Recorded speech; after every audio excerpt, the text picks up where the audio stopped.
49 fertility centre మీకు అందిస్తుంది కేవలం 899 రూపాయలకి ఫర్టిలిటీ అసెస్మెంట్ ప్యాకేజ్. బంగారం కొనే ప్లాన్లో ఉన్నారా? అయితే మీరు ఖచ్చితంగా ఈ విషయాలు తెలుసుకోవాల్సిందే. కేంద్ర బడ్జెట్ 2026-27 దగ్గర పడుతున్న కొద్దీ ఆయా రంగాల నుంచి అంచనాలు పెరుగుతున్నాయి.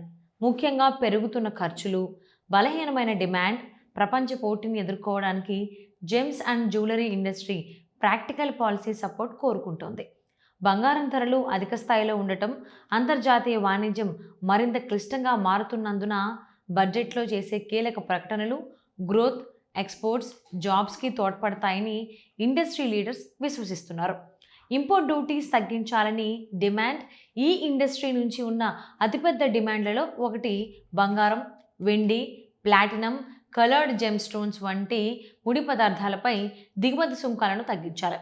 ఈ ఇన్పుట్స్ కోసం భారతదేశం దిగుమతులపై ఎక్కువగా ఆధారపడుతుంది.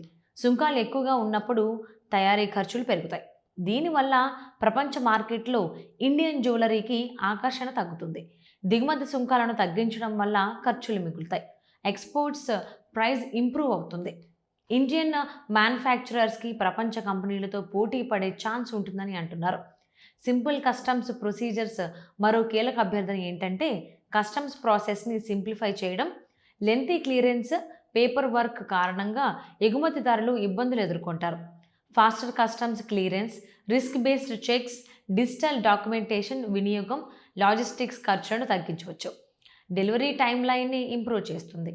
వ్యాపారం చేయడంలో సౌలభ్యాన్ని తీసుకురావడానికి ప్రపంచ ఆభరణాల తయారీ కేంద్రంగా మారాలనే భారతదేశ లక్ష్యాన్ని సాధించడానికి స్ట్రీమ్ లైన్డ్ కస్టమ్ ప్రొసీజర్స్ చాలా అవసరం. జిఎస్టీ తగ్గింపు, స్థానికంగా జిఎస్టీ ఒక ప్రధాన ఆందోళనగా మిగిలిపోయింది. ఆభరణాలపై జిఎస్టీని ప్రస్తుత 3% నుంచి 1-1.25% తగ్గించాలని పరిశ్రమ కోరుతోంది. జిఎస్టీ రేటు తగ్గించడం వల్ల ఖర్చు తగ్గుతుంది, అధికారిక కొనుగోళ్లను ప్రోత్సహిస్తుంది, ట్యాక్స్ బేస్ విస్తరిస్తుందని Sky gold and diamonds managing director Mangesh Chauhan అన్నారు. బంగారం, వెండి ధరలు ఇప్పటికీ ఎక్కువగా ఉండటంతో వినియోగదారులు కొనుగోళ్లకు దూరంగా ఉన్నారని పేర్కొన్నారు. డిమాండ్ పెంచాలంటే జిఎస్టీ తగ్గించాలని కోరుతున్నారు. దీనివల్ల ధరలు తగ్గుతాయని, కొనుగోలుపై సానుకూల ప్రభావం ఉంటుందని తెలిపారు. ఫైనాన్సింగ్ ఆప్షన్స్పై focus, small ticket gold jewellery పర్చేస్కి కంట్రోల్ ఈఎంఐ ఆప్షన్స్ ఉండాలని ఇండస్ట్రీ భావిస్తోంది. ఇటువంటి పథకాలు వినియోగదారులు అధిక ధరలను కూడా కంఫర్టబుల్గా ఫీల్ అయ్యేలా చేస్తాయి. అదే సమయంలో పారదర్శకత, వినియోగదారుల రక్షణ ఉంటాయి. అనుకూలమైన ఫైనాన్సింగ్ ఆప్షన్లు స్థిరమైన డిమాండ్కు మద్దతు ఇస్తాయని భావిస్తున్నారు.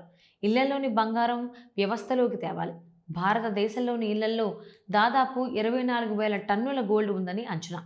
ఓల్డ్ గోల్డ్ని ఎక్స్చేంజ్ చేయడం ఇప్పటికీ ఆభరణాల అమ్మకాలలో ప్రధాన భాగంగా మారింది. అధికారిక ఆర్థిక వ్యవస్థలోకి మరింత ఐడియల్ గోల్డ్ని తీసుకురావడానికి ఇండస్ట్రీ పాలసీలు చేయాలని కోరుతోంది.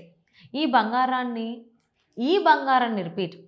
బంగారాన్ని సమీకరించడం వలన దిగుమతులపై ఆధారపడటాన్ని తగ్గించవచ్చు, రీసైక్లింగ్కు సపోర్ట్ చేయవచ్చని చెబుతోంది.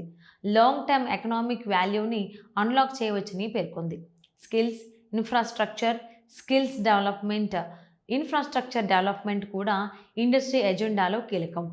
ప్రొడక్టివిటీ, క్వాలిటీని మెరుగుపరచడానికి కారిడార్స్కి ఫోకస్డ్ ట్రైనింగ్ ప్రోగ్రాం ఉండాలని చెబుతోంది. మెరుగైన ఎక్స్పోర్ట్ క్లస్టర్ ఇన్ఫ్రాస్ట్రక్చర్, టెక్నాలజీ వినియోగానికి ప్రోత్సాహాలు అవసరమని భావిస్తున్నారు. టూరిస్ట్ జిఎస్టీ రిఫండ్ స్కీమ్, ప్రధాన విమానాశ్రయాలలో టూరిస్ట్ జిఎస్టీ రిఫండ్ పథకాన్ని త్వరగా అమలు చేయాలనడానికి పరిశ్రమ ఒత్తిడి చేస్తోంది. ఇది విదేశీ పర్యాటకులు ఆభరణాల కొనుగోళ్లపై జిఎస్టీ రీఫండ్స్ని క్లెయిమ్ చేయడానికి వీలు కల్పిస్తుంది. విదేశీ మార్కెట్లో కాకుండా భారతదేశంలో లగ్జరీ ఆభరణాలు కొనుగోలు చేయడానికి ప్రోత్సహిస్తుంది.